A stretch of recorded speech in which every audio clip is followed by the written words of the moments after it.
Agora sim, 10 horas e 5 minutos, pontualmente, pessoal. Mais uma vez, bom dia a todas e a todos que nos acompanham. Vou dar início aqui ao nosso webinar, que vai tratar de novidades a respeito do marco regulatório do setor de saneamento básico no Brasil. Meu nome é Mário Saad, sou sócio responsável pelas práticas de direito público e advocacia pro bono do Sescom Barrier Flash e Barreto Advogados. Somos um escritório hoje com cerca de 500 profissionais, 320 deles mais ou menos em nossas áreas técnicas, divididos entre 6 unidades: São Paulo, Rio de Janeiro, Belo Horizonte, Salvador, Brasília e uma pequena unidade no Canadá. Atuamos em todas as áreas do direito, inclusive em setores de infraestrutura, e aí me acompanha hoje Ana Paula Calil, minha sócia, responsável por temas de financiamento de projetos e pelo setor de saneamento básico em nosso escritório, e do Matheus Vieira, associado do escritório, que trabalha aqui comigo, com a Ana, com o nosso time, nos nossos assuntos cotidianos. E temos a honra e o prazer de receber hoje o professor Mário Engler. Professor Mário Engler dispensa apresentações, naturalmente, professor de todos nós, meu professor particularmente, a quem eu agradeço o tempo, a disponibilidade, a cordialidade de estar aqui hoje conosco. Então, sem mais delongas, vou passar a palavra para os especialistas, e em primeiro lugar, a Ana Paula Calil, que vai nos contar um pouco aqui a respeito das novidades setoriais e como ela enxerga o setor de saneamento básico caminhando ou não, eventualmente no país, em função das discussões recentes que há a respeito dele. Então, queria passar a palavra para a Ana e ouvi-la um pouco também, quais são as impressões dela a respeito do atual estágio da arte, ou do estado da arte do setor. Obrigado, Ana. Eu que agradeço, Mário. Já vou responder a sua pergunta antes de fazer os agradecimentos. Sim, estamos caminhando, pessoal. Pode ser a passos mais lentos, mas estamos. Bom, primeiro eu queria falar bom dia a todos e todas. É um prazer estar aqui, uma honra. Obrigada por terem tirado o tempinho, uma hora aí, numa segunda-feira, que eu sei que é um dia mais conturbado, para participar aqui do nosso webinar. Queria agradecer aos meus colegas, que me deram a honra de dividir esse painel com vocês, ao professor, que toda vez que eu participo de algum evento é um aprendizado enorme. Estou até com meu caderninho aqui, com a minha caneta, para ver o que eu vou aprender hoje com o professor. Então, falando um pouquinho de saneamento, né? Vou fazer um pouquinho de retrospectiva aqui, até para a gente chegar nos dias atuais. Como acho que todo mundo sabe, a gente tem uma meta aí, até 2033, de universalização. Essa meta faz com que a gente prevê, né, que a gente garanta o atendimento de 99% da população com água potável e 90% da população com tratamento de água, com população com coleta e tratamento de esgoto. Um país do tamanho do Brasil, a gente sabe que esse desafio ele é enorme, né? Só para vocês terem um pouquinho uma noção dos números, eu trouxe alguns aqui para a gente discutir. Hoje a gente tem aproximadamente 35 milhões de pessoas sem acesso à água e 100 milhões de brasileiros não têm atendimento à coleta do esgoto. As perdas são enormes na distribuição, 40% do volume produzido. E quando a gente fala de drenagem fluvial, porque a gente não pode esquecer, né? Quando a gente fala de saneamento, a gente também tem que falar de drenagem. Apenas 43,5% dos municípios eles têm sistema de drenagem fluvial. E essas aí a gente está falando de médias. Quando a gente vai olhar as regiões, a disparidade ela é enorme, né? Quando a gente compara Sudeste com Norte, por exemplo, no Sudeste, 19,5% dos habitantes não têm acesso à coleta do esgoto. No Norte, esse percentual é de 86,9%, pessoal. Muito grande, né? E a água, ela está no centro do desenvolvimento. Ela tem impacto diretamente nos nossos indicadores sociais, né? As áreas que não têm saneamento básico, que o saneamento básico é muito ruim, os alunos deixam de frequentar a escola, a gente tem um número maior de internados em hospitais, os trabalhadores faltam nos empregos. Então, assim, atingir essas metas e melhorar esses índices é urgente. E como que a gente melhora tudo isso? Ou chega, né, atinge essas metas? É com investimentos. O professor Mário disse recentemente num evento, né, que eu participei, que o saneamento é uma atividade que requer escala, é uma atividade de capital intensivo. E também, por outro lado, também tem que ter uma modicidade tarifária para a gente conseguir avançar. Então, a gente precisa atrair mais investimentos. Ele é um setor que foi esquecido ou deixado um pouquinho de lado no Brasil, e agora a gente tem que olhar para ele com mais carinho e atrair investimentos privados para esse setor, né? E esses investimentos, quando a gente pensa nos números, os números eles estão na casa de bilhões, alguns falam até em trilhões, né? Nós estamos falando de investimentos em cerca de 800 bilhões de reais. E eu posso dizer que até 2020 esses investimentos eram muito tímidos. A gente tem lá o marco do saneamento em 2007, que teve uma evolução, mas acho que 2020 foi ali o grande, né? Quando a gente fala que é o novo marco, que atualizou ali o marco de 2007, ele sim trouxe um impulso para esses investimentos, né? O interesse da iniciativa, a gente viu o maior interesse da iniciativa privada, por isso que eu falo, Mário, sim, Mário, estamos evoluindo, um pouquinho mais lento do que gostaríamos, mas sim, a gente viu uma grande evolução em 2 anos, de 2020 para cá, né? A gente viu essa evolução, viu um aumento nesses investimentos. Mas o que mudou, né? Por que aconteceu, né, em 2020? 2020, então, o novo marco veio e fez, eu diria, de 3 grandes mudanças. Tem diversas outras mudanças, mas o que a gente mais vê aí latente, né? Um foi quando ele atribuiu para a ANA a competência para ela instituir as normas de referência.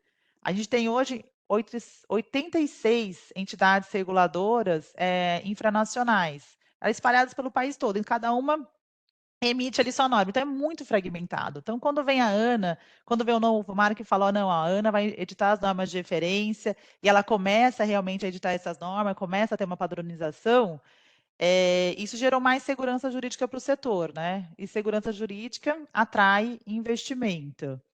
Inclusive, está até aberto agora no site da ANA, eu vi na semana passada, começou o cadastro para essas entidades reguladoras infranacionais, para elas começarem a se cadastrar e para a ANA conseguir monitorar, né, começar esse monitoramento para o cumprimento aí dos requisitos das normas de referência. Outro ponto super relevante que trouxe o marco, isso foi uma evolução relevantíssima para o setor, que é o fim dos contratos de programa, né, que eram aqueles contratos sem licitação. Então, isso gera muita segurança, porque tem que ter agora a concessão, tem que ter uma licitação, tem que ter um procedimento, e a gente viu que algumas já aconteceram desde o do novo marco. E aí o terceiro ponto que eu falo que são o terceiro grande ponto aí, que é a regionalização também, que é uma aposta do novo marco, né? E isso foi super importante para a gente tentar juntar os municípios grandes e pequenos para que esses investimentos não cheguem só nos grandes, né? Não cheguem só nos investimentos nos municípios rentáveis, mas cheguem também nos pequenos municípios, aqueles que não são tão rentáveis. A gente sabe que tem um monte de crítica à regionalização, tem muito para andar, né? Como a gente vai criar esses blocos, como essas tarifas vão ser divididas, como elas vão ser cobradas. Então, tudo isso, todos esses pontos, eles trouxeram uma regulação maior, né, maior segurança jurídica, o que trouxe, consequentemente, concorrência e investimento no setor. E aí, portanto, a gente viu uma evolução nos números. 2022, acho que foi um ano que teve um grande aumento de PPPs, grande parte delas aconteceu no setor de saneamento. Quando a gente olha dados ali do BNDES, da CAT, da B3, a gente viu que tiveram vários leilões, e somaram, acho que eu vi lá, eram cerca de 70 bilhões em investimentos contratados próximos 35 anos. Dados da Bicom também mostram que a gente já foi investido no setor de saneamento cerca de 82 bilhões, né, nesse setor. Então, o setor privado está olhando, está investindo. Só que aí agora teve uma mudança do governo, né? Toda mudança de governo é um pouquinho conturbada, e no setor de saneamento não foi diferente. Logo no início do governo, foram emitidos decretos, medidas provisórias, né? E algumas delas relacionadas ao saneamento, em que uma delas mudou o nome da ANA, tirou o nome da ANA Saneamento. Se fosse só isso, acho que a gente estava tudo bem. Mas é que, além de tirar o nome da ANA do Saneamento, alterou alguns artigos da lei para tirar da competência da ANA também a instituição das normas de referência, alterou um artigo, mas depois não alterou toda a norma, mas junto com isso também veio uma atribuição à Secretaria Nacional de Saneamento Ambiental, que é vinculada ao Ministério das Cidades, para também editar as normas de referência. Isso gerou ali um burburinho no mercado, o mercado ficou inseguro, falou, poxa, será que nós vamos ter um retrocesso? Vamos voltar como era antes do novo marco? Como vai ser, né? O governo, na época, acalmou os ânimos, falou, não, foi um erro, a gente vai consertar. mas depois a Casa Civil e o Ministério das Cidades abriu negociações, né, com as empresas para discutir não só essa questão da alteração da competência da ANA para instituir normas de referência, mas também a questão dos contratos de programa, que o governo está sofrendo muita pressão e nos parece que está querendo voltar com esses contratos de programa, prorrogar os prazos desses contratos de programa. Estavam tendo reuniões, né, negociações entre as empresas privadas, estaduais e o governo até sexta-feira, era a data máxima lá que o Rui Costa tinha falado, e se não tivesse chegado a um consenso, ele falou que o governo ia entrar e aí emitir as normas aí. Então, o mercado está bem ansioso, estão segurando os investimentos, a gente tem visto, né, para ver o que vai sair, né, o que vem por aí. Ele já deu uma dica falando que a ANA vai limitar um pouco a competência da ANA, o contrato de programa ainda está muito incerto, o fim da limitação ali dos 25% para as PPPs, que tem na norma também, acho que o Matheus vai falar um pouquinho mais a fundo desses pontos. Então, aí agora a gente está esses são os desafios, né? Acho que tem muitos outros ainda, mas esse é o que a gente está enfrentando nesse momento e estamos todos torcendo aí para que essas novas normas venham no sentido de manter essa concorrência, transparência e o meu pessoal aí, o fim dos contratos de programa, que eles não voltem, porque eu acho que isso vai gerar um impacto ruim para o setor. Acho que era isso que eu tinha para falar, agora eu quero escutar aí os meus colegas. Desafio é o que não falta, né, Ana? E com desafio, É. seguramente vem oportunidade, né? Tem algumas coisas que me chamam a atenção aqui naquilo que a Ana coloca a respeito do setor, né? Então, ao mesmo passo que a gente tem um marco regulatório relativamente estável e relativamente antigo, né? A Lei 11.445 data lá de 2007, então temos aí praticamente 15, 16 anos de aplicação de lei. De fato, houve mudanças na própria lei ao longo do tempo, com o intuito seguramente de tentar garantir a atração privada de investimentos para o setor, o que naturalmente faz com que haja discussões a respeito de estabilidade regulatória e segurança jurídica, né? A Ana mencionava pelo menos dois ou três pontos. O primeiro deles, uma ideia de agencificação e como é que isso impacta o setor ou não. Mais ou menos agência, agências mais ou menos capilares, mais ou menos detalhistas ou não a respeito da regulação.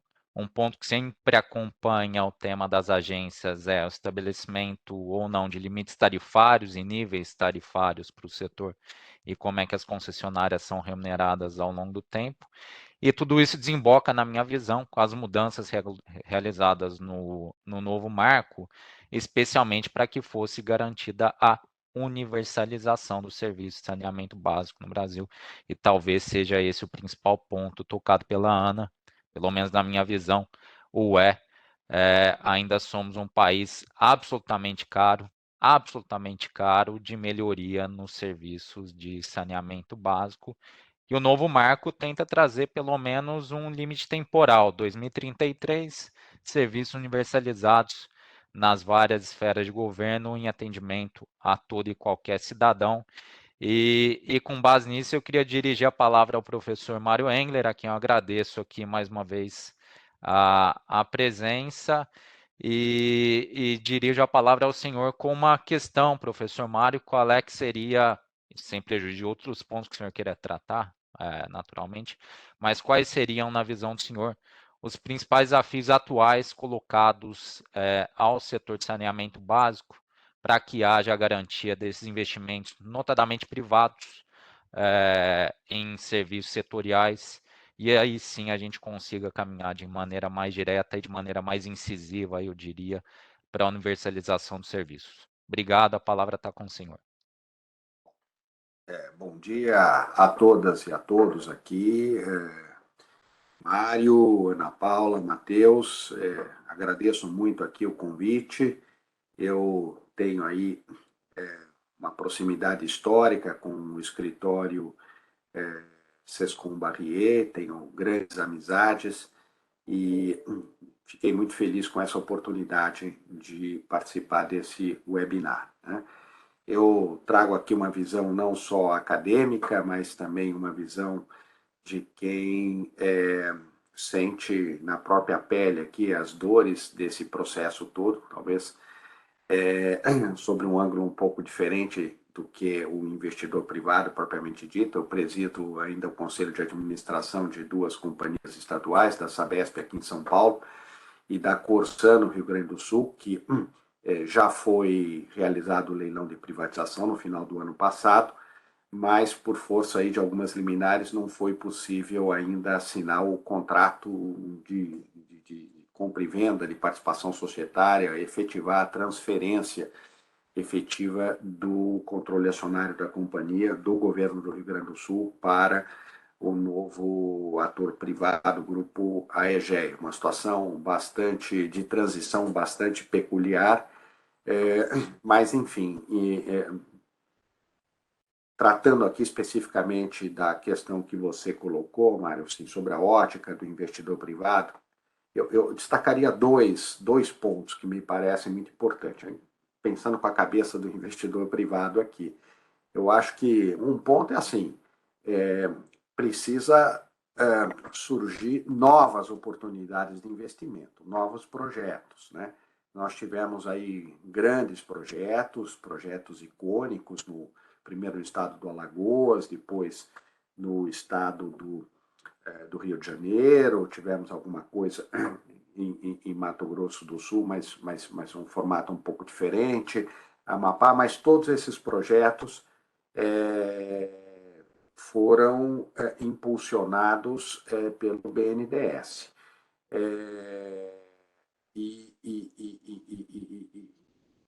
Esse é um grande ponto de interrogação, se o BNDES vai, sob nova gestão, vai querer continuar exercendo esse protagonismo na estruturação de projetos ou não, né? Porque um projeto com essa complexidade, com esse perfil regional, né? Abrangência regional, como nós assistimos, especialmente no Rio de Janeiro, mas acho que Alagoas também é digno de nota, não é alguma coisa que acontece por geração espontânea. Se você não tiver ali alguém articulando isto e não tiver também uma vontade política, especialmente do lado do governo estadual, para depois aí sim convencer os municípios, isso não vai acontecer.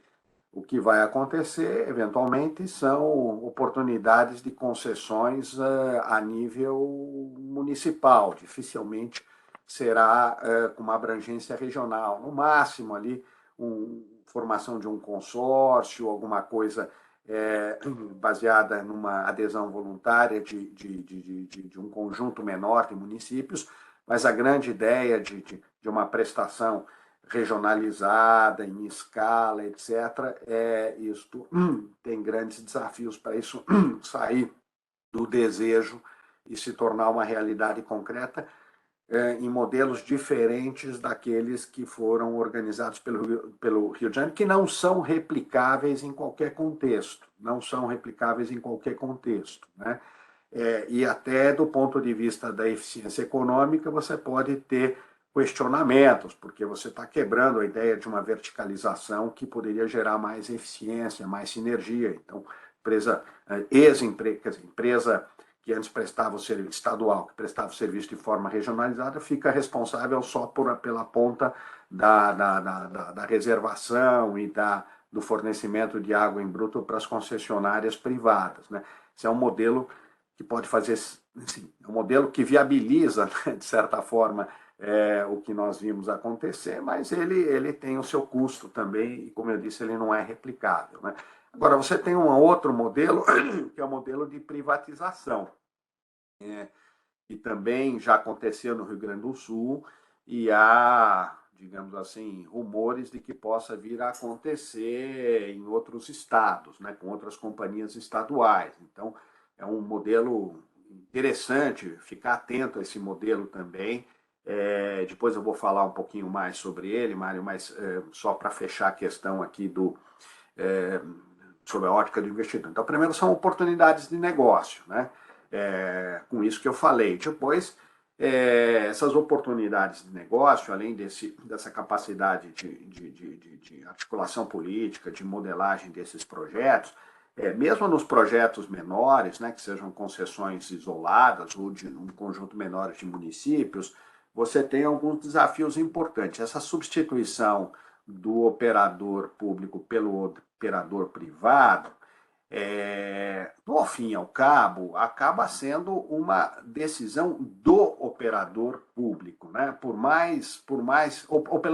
Eu nem diria do operador público, desculpe, do poder concedente, que muitas vezes se confunde com operador público, nos casos ali de concessões municipais. Então, essa decisão embora o novo marco legal tenha buscado colocar pressão sobre o poder concedente, sobre o operador público, né? Metas de universalização, e aí demonstração de capacidade econômico-financeira e adaptação dos contratos de programa para introduzir as metas, depois para trazer outros aprimoramentos, né, para deixar mais claro quais são as obrigações do operador público no regime de contrato de programa, que vai subsistir ainda por algum tempo. A questão aí da licitação é para a celebração de novos, quer dizer, não é possível celebrar novos contratos de programa. Então, essa substituição, que é o que vai gerar oportunidades de negócio no setor privado também, ela é muito baseada na lógica de pressão sobre o poder concedente, sobre o operador público, para que ele, então, chegue à conclusão de que a operação privada vai ser a solução para cumprir as metas de universalização, etc. Agora, o enforcement disso no novo marco legal não está muito claro, entendeu? O que a gente está percebendo agora é que se o município não quiser, ali não vai acontecer, entendeu? Então falta um pouco essa questão do enforcement. Eu acho que aí tem um papel para o Ministério Público cumprir, entendeu? Como cumpriu em relação as questões ambientais, as companhias de saneamento eram grandes poluidoras, né, do meio ambiente, e não tinha ali algo que fizesse um enforcement mais efetivo. Foi graças ao Ministério Público que mudou a cultura de muitas companhias estaduais, inclusive a Sabesp, passou a ser uma companhia de soluções ambientais, a Corsan também passou a colocar ênfase na questão ambiental. Isso é um exemplo de que vai ter que se buscar alguns caminhos para gerar essa pressão, e aí sim quem tem o poder de decisão final perceber que a solução privada é a melhor solução. Isso é uma coisa. A segunda coisa é a questão da segurança jurídica aqui, né, que vocês já mencionaram, que é um ponto importante. E aí, o que é, tentando traduzir um pouco o que é segurança jurídica, é um termo bem, digamos assim, bem impactante, né? Mas tentando traduzir isso na prática, o que o investidor privado quer? O investidor privado quer que o contrato que ele celebrou seja respeitado.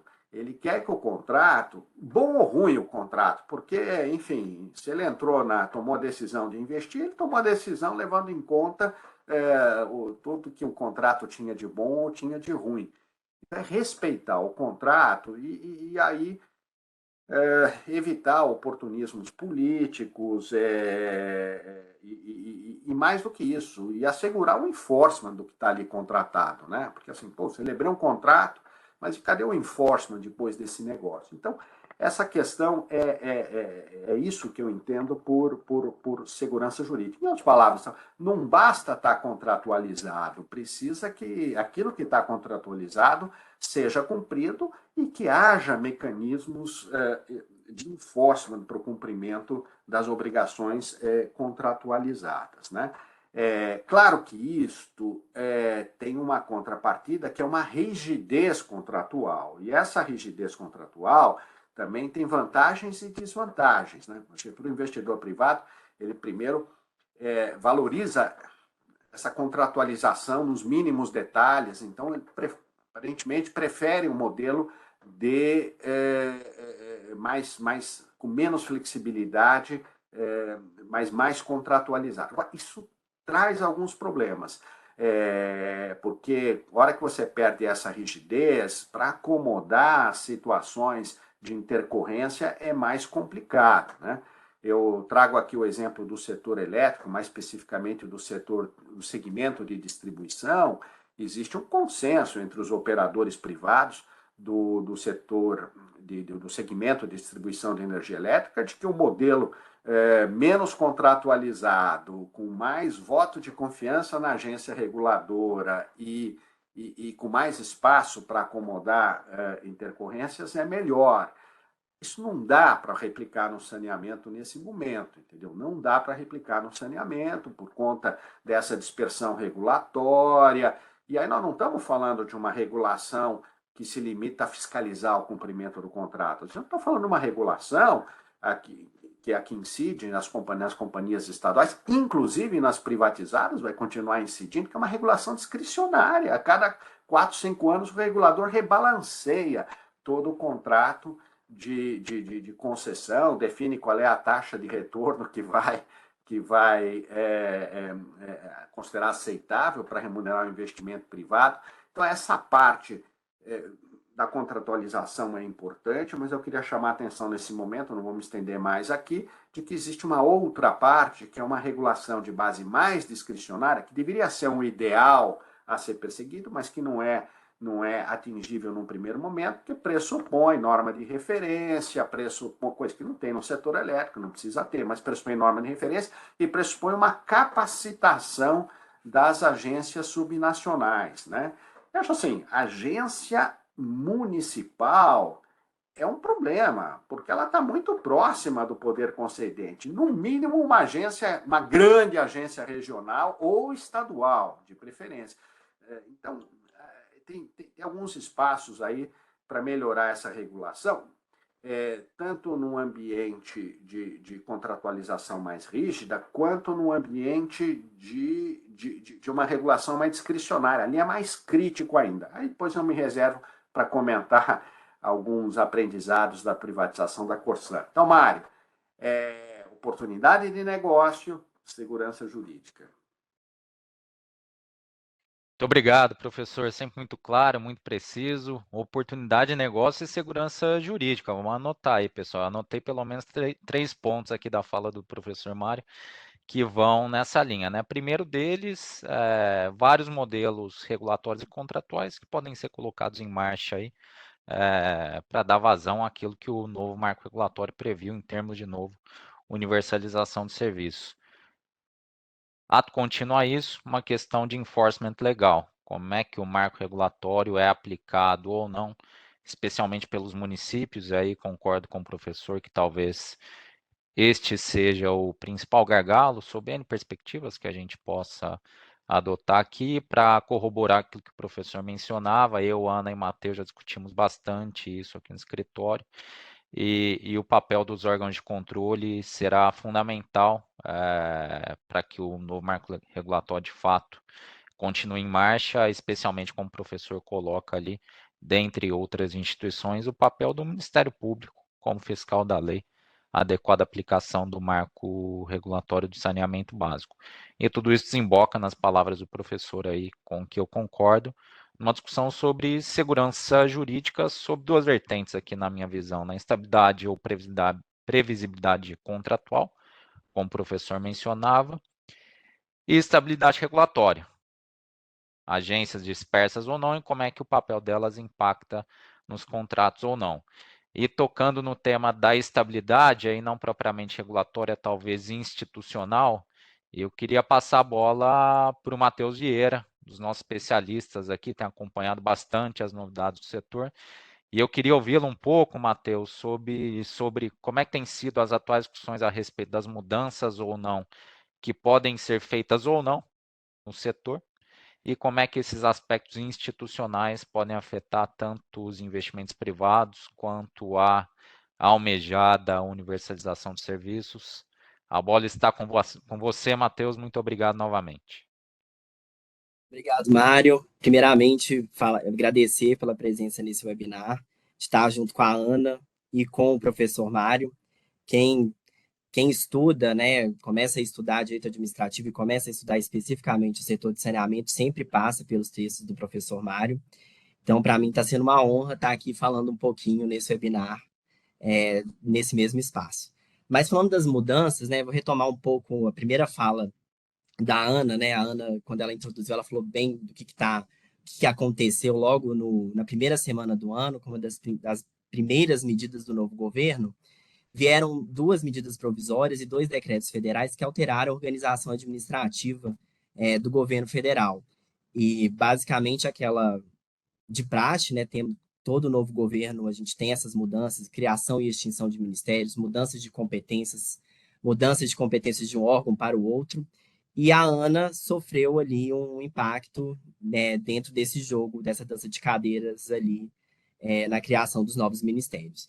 Acho que vou destacar, assim, a primeira delas foi que a Ana antes estava vinculada ao Ministério de Desenvolvimento Regional, passou agora a estar vinculada ao Ministério de Meio Ambiente e Mudança do Clima. Um segundo ponto também que eu destaco nessas alterações que ocorreram institucionais foi, como já foi tratado pela Ana, né, a mudança de denominação do nome. Antes, com o novo marco, a Ana ganhou a denominação de Agência Nacional de Águas e Saneamento. Essa parte de saneamento foi retirada do nome por uma alteração nessa medida provisória. E também foi retirada uma das suas finalidades, a criação de normas referenciais para a regulação de serviços públicos de saneamento. E isso deixou assim, o mercado bastante preocupado, porque houve aparentemente uma certa confusão, porque apesar de terem tirado essa finalidade, a medida provisória ter excluído essa parte do artigo 3º, né, do novo marco, o artigo 4º continua mantendo a ANA como responsável, como competente para editar essas normas de referência sobre saneamento. Normas essas que foram comemoradas, né, pelo mercado, pelos investidores, que a gente teve contato, né, ao longo de todo o processo de criação do novo marco, justamente por essa tentativa de, ao menos, assim, universalizar e trazer um pouco mais de segurança jurídica para um setor que é tão fragmentado, né, pela existência de inúmeras agências reguladoras municipais e que cada um tem sua norma, trazendo um pouco mais de estabilidade e universalização a esse sistema. E também essas normas de referência eram super importantes porque o novo marco deu ali um incentivo para que os municípios as adotassem, porque o município que adotasse as normas de referência trazidas pela ANA teria ali, poderia obter recursos públicos federais, financiamentos para tocar seus projetos. E aí eu destaco, como o professor falou, o pioneirismo, né, quem capitaneava esses financiamentos era até então a Caixa e o BNDES, né, grandes responsáveis por fazer esse financiamento público desses projetos no campo do saneamento. E dando maior tempero a essas mudanças, teve realmente uma criação, né, de maiores competências ao novo Ministério das Cidades, que até então ele existia, foi extinto no governo anterior e agora foi recriado.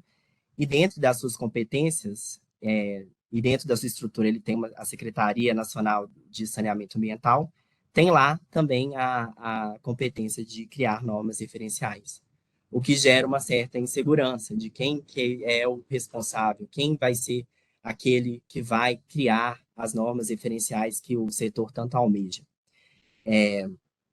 E tudo a isso, né, o mercado reagiu bem mal a essas primeiras mudanças, né? O governo começou a discutir bastante com representantes tanto do setor privado quanto das companhias estaduais que prestam esse serviço.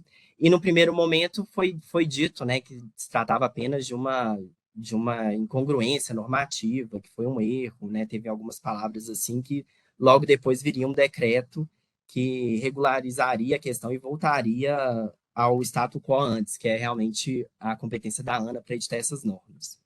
No entanto, isso ainda não ocorreu, e a gente tem visto que o governo está realmente, sim, dialogando com vários representantes, e ao que tudo indica, né, como a Ana falou, essa semana, ou nos próximos dias, a gente vai ter alguma mudança relevante nesse arcabouço jurídico. E aí eu trouxe algumas 3, que aparentemente é o que vai vai acontecer, né? Obviamente, nós estamos tratando de futurologia, né, com base nas conversas, nas informações que a gente obteve nesses últimos dias, mas aparentemente vou destacar aqui 3 pontos. Primeiro deles, a Ana já adiantou, que é aparentemente a manutenção do Ministério das Cidades como responsável por editar as normas referenciais. Não se sabe ainda assim, vai continuar esse cenário de sobreposição de competências entre ANA e Ministério. Não se sabe como se dará isso, mas aparentemente parece que é um caminho que o governo atual deseja seguir. O segundo é essa questão do financiamento que eu comentei, né, que você tinha esse incentivo do município a adotar norma referencial para obter os financiamentos públicos. Aparentemente, isso deve cair, é o que o governo almeja, e querem dar o financiamento de forma direta aos municípios, ao poder concedente. Isso, pelo menos, é o que está na pauta. E o terceiro ponto, que aparentemente é um consenso, tanto a iniciativa privada quanto o governo, é a alteração do decreto que limitava o percentual de criação, de delegação por meio de parceria público-privada de 25% do contrato de concessão. Aparentemente, o governo, né, em suas justificativas, diz que isso limita, né, a gama, né, o leque de opções que o poder concedente tem para delegar os serviços de saneamento para a iniciativa privada e que, tirando esse limite, né, dentro da lei, estaria fomentando a possibilidade de modelagem de mais projetos. Então, acho que é isso que temos aí na mesa e acredito que teremos grandes novidades nos próximos meses. Muito obrigado, Matheus. Gostei da expressão no finalzinho, né? A gente está fazendo aqui um pouco de exercício de futurologia, né? Um pouco de prognose, como é que esse estado de coisas que a gente tem verificado na prática pode ou não impactar os investimentos e os projetos que podem vir ou não. E pela fala dos três aqui, Ana, professor Mário e Matheus, vejo alguma apreensão quanto àquilo que está sendo discutido e o que pode ser o nosso futuro. E a gente deve analisar o setor não só com base na prognose, né, mas com base naquilo que já aconteceu também, projetos já listados e contratados e projetos em curso aí, em fase de contratação também. E com base nisso, queria devolver aqui a palavra para o professor Mário e ouvi-lo um pouco também sobre quais lições a gente pode tirar de projetos que já foram feitos.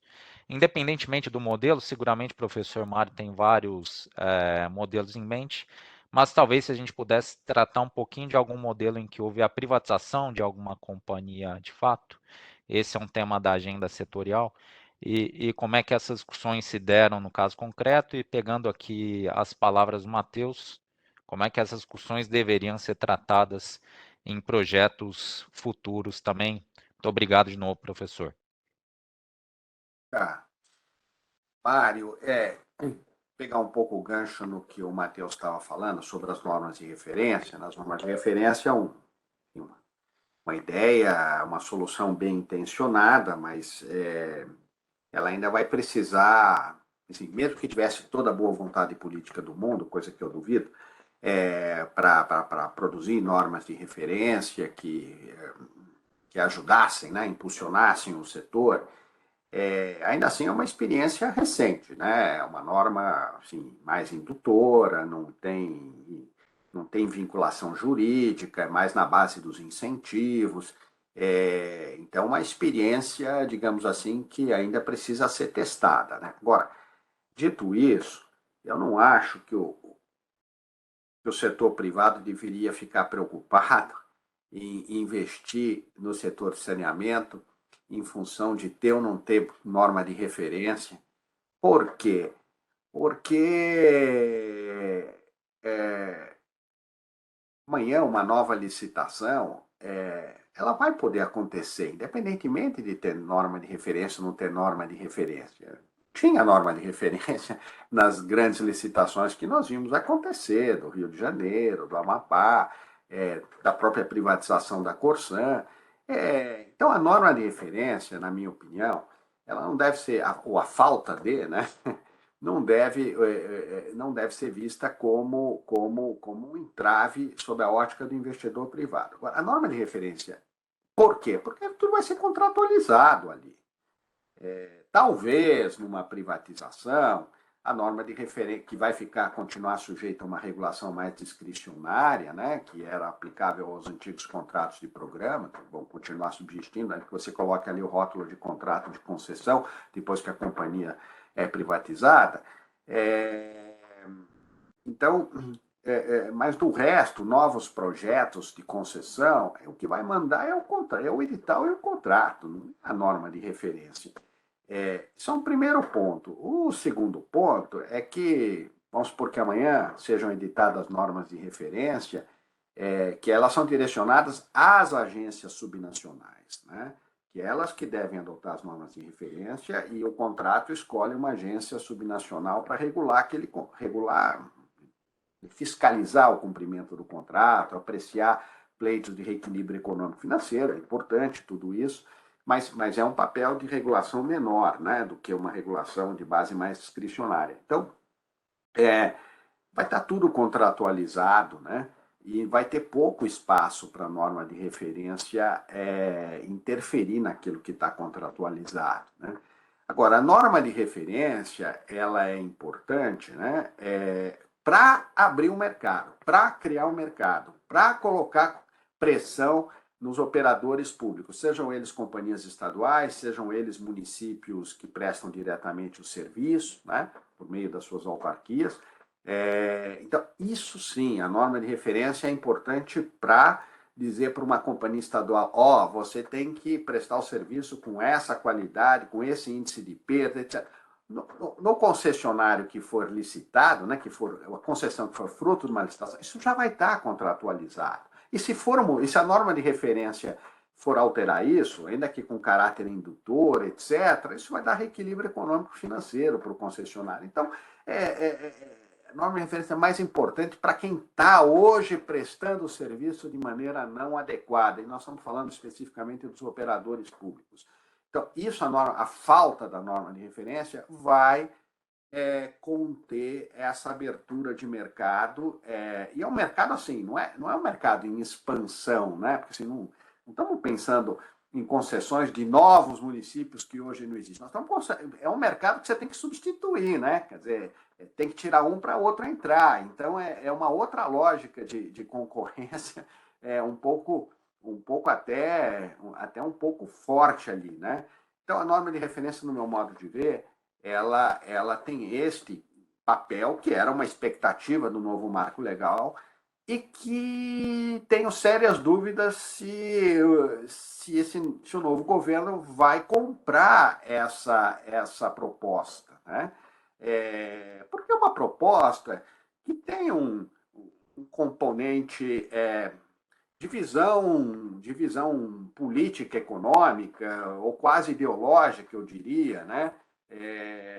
Então, acho que a pressão sobre os operadores públicos tende a diminuir. Agora, nada vai impedir que um município resolva ali o seu próprio problema. Não vai ser difícil fazer grandes regionalizações, no meu modo de ver, se não tiver um impulsionamento mais forte sobre isso.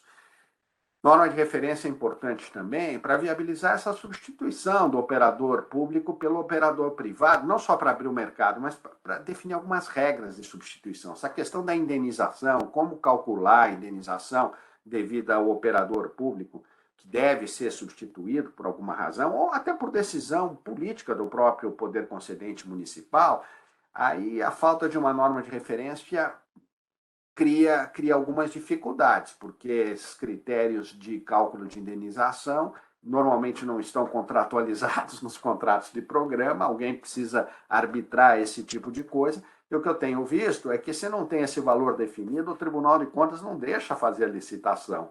Eles querem que esse valor esteja pré-definido. Então, aí que você começa a ter a falta de uma regulação mais, digamos assim, mais objetiva sobre essas coisas, começa a dificultar a realização de novos projetos. Mas amanhã, se surgir um novo projeto, se um município tiver, ou um grupo de municípios tiver realmente a vontade política de fazer isso, meu modo de ver, não vai ser a falta da norma de referência que vai impedir que essa licitação possa ser feita, e possa ser feita até com sucesso, né? E, finalmente, na questão da privatização, né, Mário, só para não deixar passar isso bem rapidamente aqui, o que eu percebi é que o maior desafio é que você precisa convencer os municípios, né? Você precisa fazer ajustes no contrato de programa. Não dá para fazer uma privatização se você não fizer ajustes mínimos no contrato de programa. Inclusive a questão do prazo, né? Existe aí uma possibilidade de prorrogação de prazo, porque a companhia vai ser submetida a um processo competitivo de alienação de controle, prazo dos contratos de programa. Então, esse é um grande desafio, já que você tem que fazer adaptações nesse contrato com o programa, tentar buscar mais uma padronização. No estado do Rio Grande do Sul não havia tanta padronização nesses contratos, você precisa ter da adesão dos municípios. E aí essa adesão é uma coisa complicada, né? Se não tiver, como teve no Rio Grande do Sul, um esforço muito político do governo do estado de convencer os municípios, você começa a ter dificuldades de conseguir essa adesão que é fundamental para a privatização. E o segundo grande desafio, tem outros, mas eu só vou mencionar nesse, é como é que fica a regulação ex post, entendeu? Então, você não vai mudar a chave, é a mesma regulação. Então, precisa ter um pouco de confiança no modelo regulatório que vinha sendo adotado. No caso do Rio Grande do Sul, se fez o seguinte, se blindou os contratos durante 5 anos de revisão tarifária, entendeu? Então não vai ter revisão tarifária nos próximos 5 anos, o reajuste é só um reajuste por inflação, mas a grande interrogação que existe aí é o que vai ser depois disso, né? E outro aprendizado, né, esse aqui é importante mencionar, não dá, é muito difícil fazer, não é que não dá, né, mas é muito difícil fazer no setor de saneamento um modelo de desestatização como foi feito na Eletrobras, que é um setor mais maduro, um setor com uma regulação consolidada. Você convencer um investidor de mercado de capitais, especialmente um estrangeiro, de que aqui a regulação é mais ou menos assim que funciona, tal, tem uma agência aqui, difícil. Então, isso aqui, e mais em uma companhia que não está listada ainda em Bolsa de Valores, né? Eu acho que esse modelo pode funcionar para as grandes, as maiores companhias de saneamento, que já estão listadas, que tem uma agência reguladora que já construiu a sua reputação. Aí sim, esse modelo a la Eletrobras pode funcionar. São esses os meus comentários, Mário. Obrigado. Perfeito, professor. Muito obrigado. De novo, explicações muito claras e muito profundas aqui. Queria naturalmente abrir a palavra para quaisquer questões que quem nos assiste queira fazer, mas antes delas chegarem, vou usar aqui a prerrogativa da palavra, né? Vou fazer uma questão para o professor Mário, uma para a Ana e uma para o Matheus. Professor Mário falou muito sobre os desafios para a atração de investimentos privados, mas ao mesmo tempo usou muito a expressão operador público, né? Mais de uma vez, seguramente, o professor fez menção a ele ou a eles, né? Os operadores públicos. E aí, professor, queria olhar o outro lado da moeda aqui. Falamos de desafios para a atração de investimentos privados, mas queria ouvir um pouquinho do senhor sobre qual é que seria, na sua visão, a principal preocupação que os operadores públicos têm atualmente e para onde elas caminham. Essa é a minha questão para o professor Mário. Vou fazer as 3 aqui já, hein, professor, só para não interrompê-los. Para a Ana é especialista em um bocado de coisa em financiamento de projetos também. Professor Mário falava agora de modelos que podem atrair ou não capitais privados para o setor, né, Ana? Uma expressão que tem sido muito empregada, virou comum também, é um modelo Eletrobras, né? Como é que ele poderia ser utilizado ou não no setor de saneamento? E aí queria te ouvir um pouco, não propriamente a respeito disso, mas qual é que seriam, na sua visão, os principais desafios para o financiamento de projetos no setor de saneamento básico? E para o Matheus, a minha questão talvez seja o primeiro ponto tratado pelo professor Mário na fala dele, que é o desafio de existência de novos projetos, né? Os projetos não nascem por colocação natural, algo espontâneo, precisam, na verdade, de bastante estudo. Aí queria ouvir um pouco o Matheus sobre qual é que ou qual é que são na visão dele, os principais desafios para a modelagem de projetos. Então, professor Mário, operador público, preocupação, Ana, financiamento de projetos, como é que a gente coloca isso em marcha no setor? Matheus, como é que a gente modela novos projetos?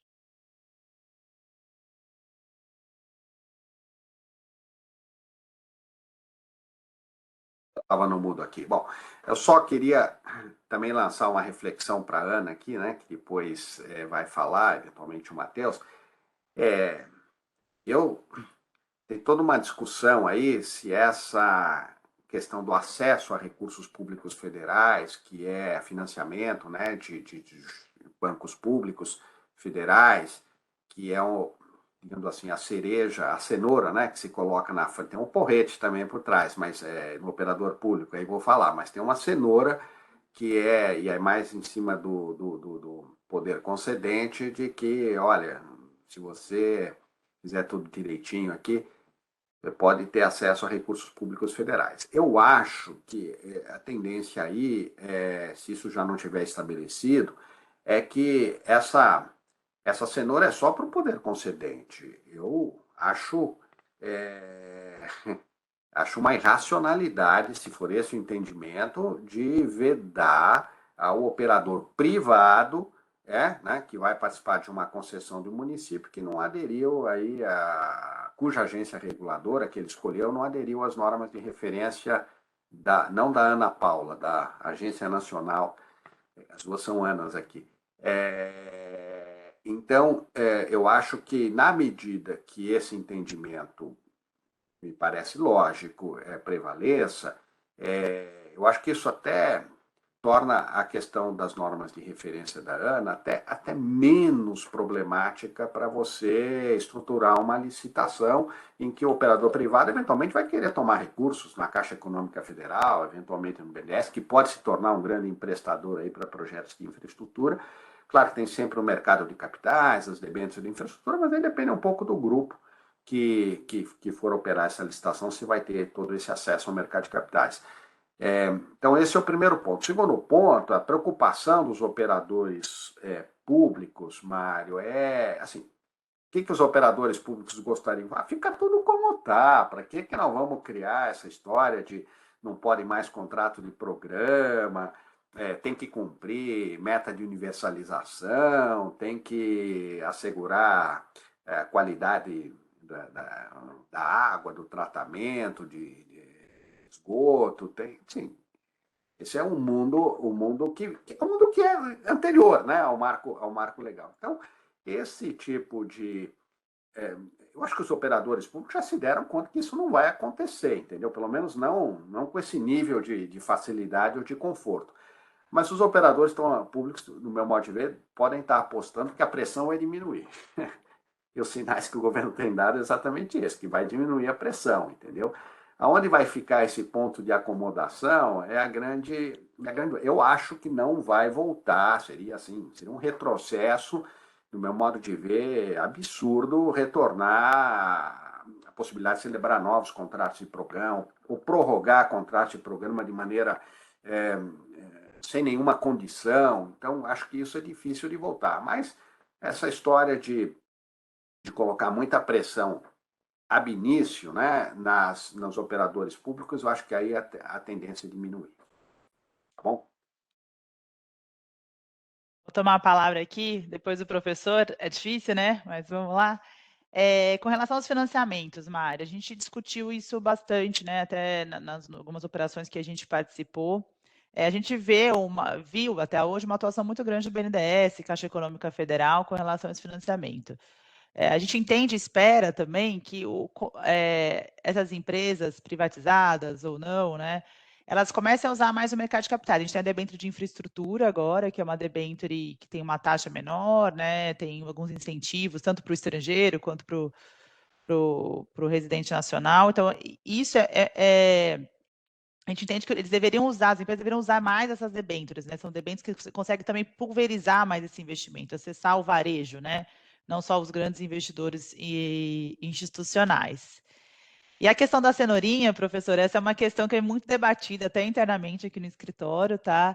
Essa limitação, eu vejo talvez nesse primeiro momento em que a gente teve o novo marco, ele é recente, as agências estão passando por mais investimentos, estão passando por reestruturações, tanto as agências, as companhias estaduais, os próprios municípios, como tudo na vida, acho que precisa de um pouco de incentivo, né? Não sei se o incentivo do financiamento e acesso ao financiamento ou não seria o correto, mas é um dos incentivos que a gente tem agora para que essas normas sejam adotadas. A gente sabe que sem o financiamento, sem o acesso ao recurso público, apesar da gente gostar da ideia do mercado de capitais, é difícil de evoluir nessa área, onde precisa de tanto investimento.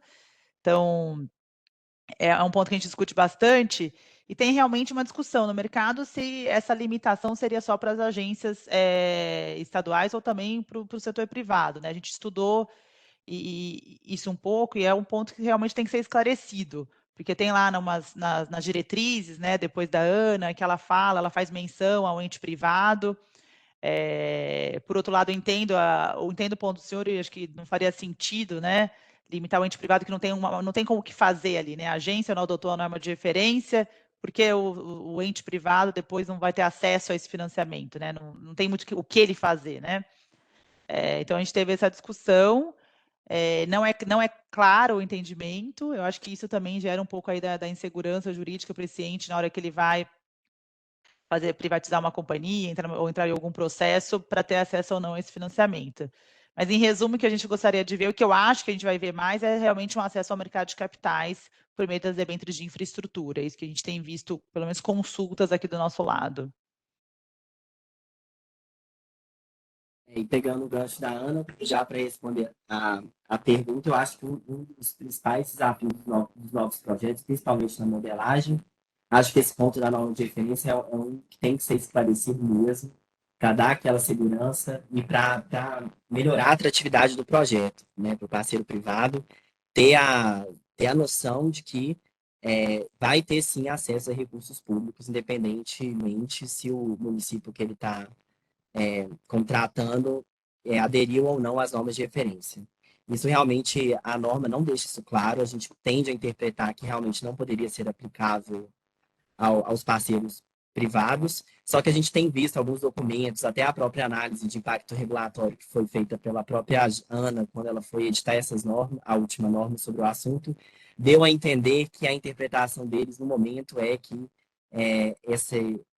essa restrição também se aplicaria ao parceiro privado, que eu particularmente, Matheus, não concordo, e acho que tem que ser esclarecido, até para dar uma segurança, uma previsibilidade de projeção de financiamento para todos os parceiros privados. Sobre a modelagem, de forma geral, eu acho que o grande desafio dos projetos de saneamento, até no avanço, é a questão dos estudos, e por se tratar de projetos que são muito mais complexos do que outros que a gente tem visto aí sendo licitados no Brasil.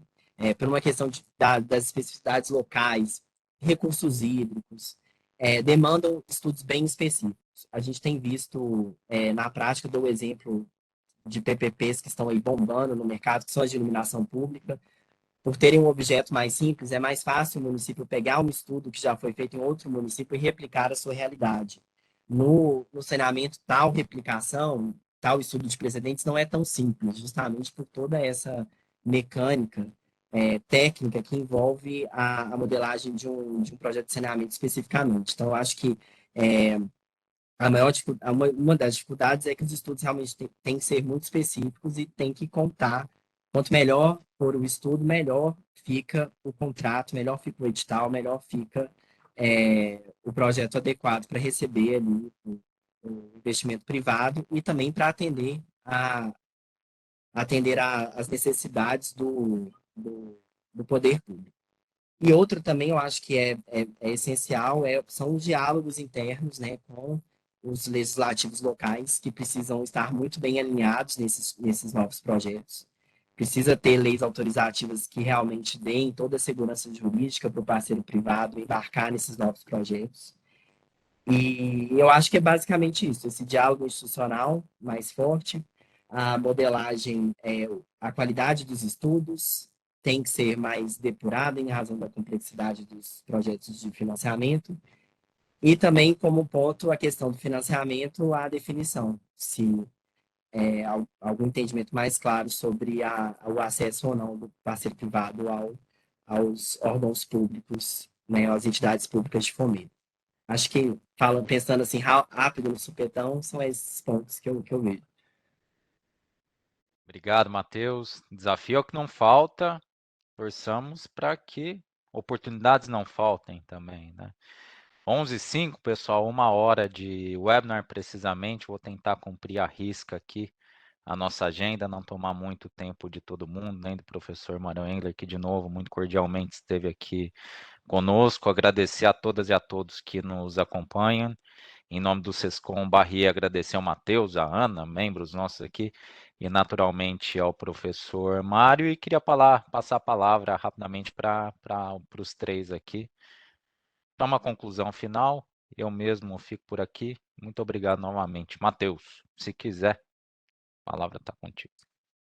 Não, eu quero agradecer, né, voltar a falar o que a Ana disse, ter o Mário aqui é sempre uma oportunidade de aprendizado, já anotei várias coisas, vários pontos, vários insights aí, sobretudo sobre nomes de referência, que eu acho que para mim foi um grande aprendizado escutá-lo, a opinião dele sobre esse assunto, e dizer que realmente estamos avançando. Acho que no panorama setorial do que a gente estava, volto a falar, usar das palavras da Ana, estamos avançando, estamos melhor do que já fomos, e óbvio que temos um desafio pela frente enorme, mas que temos tudo para conseguir alavancar esse setor e melhorar os índices tão vergonhosos que temos no nosso país com relação ao saneamento. Obrigado, Matheus. Ana? Não, eu queria agradecer também ao professor, ao Matheus, ao Mário, foi muito bom estar aqui. Saneamento é sempre um assunto que me encanta, né, muito, e ver o que a gente pode progredir, ver o que a gente já progrediu, o que a gente pode progredir ainda é fascinante para mim. E faço das palavras do Matheus a minha, professor, foi ótimo estar aqui com o senhor. É sempre bom, eu fico vendo os eventos, quando eu perco, eu fico vendo no YouTube aí para poder aprender sempre e ver outras visões. Essa visão da norma de referência, que nem o Matheus falou, realmente é uma visão que eu não tinha tão cristalina assim. Então, realmente obrigada e espero que a gente tenha outra oportunidade de interagir para discutir esse assunto que é tão importante para todos nós aqui. Não mentia no começo quando eu falei que o professor Mário é o professor de todos nós, Ana e Matheus. E passo a palavra para o senhor, professor, para alguma consideração final que queira fazer. Então, além de agradecer aqui a oportunidade, eu queria passar uma mensagem otimista. Eu sou otimista. Eu acho que a marcha é uma marcha para frente e você pode andar mais rápido, andar mais devagar, pode ficar no ponto morto em alguns momentos, mas é sempre para frente. Demora para consolidar um setor, ainda mais um setor com essa complexidade do saneamento, que os poderes concedentes aqui são, como regra, municipais. Se já demorou isso no setor elétrico, que é uma outra lógica, né? Setor de gás canalizado, que é estadual e tal, imagina no saneamento. Então, assim, não dá para esperar resultados, até acho que o 2033 é bastante ambicioso, mas não dá para esperar resultados imediatos, mas é um sentido aqui de uma marcha. E o último recado aqui, que tudo bem, as normas de referência são importantes, elas são icônicas, né? Mas eu acho que uma contribuição fundamental, sei lá, a Ana poderia dar, né? Ou a secretaria de governo, o ministério que ficar, também poderia dar, são minutas de contrato, padrão de edital e minutas padrão de edital e de contrato de concessão.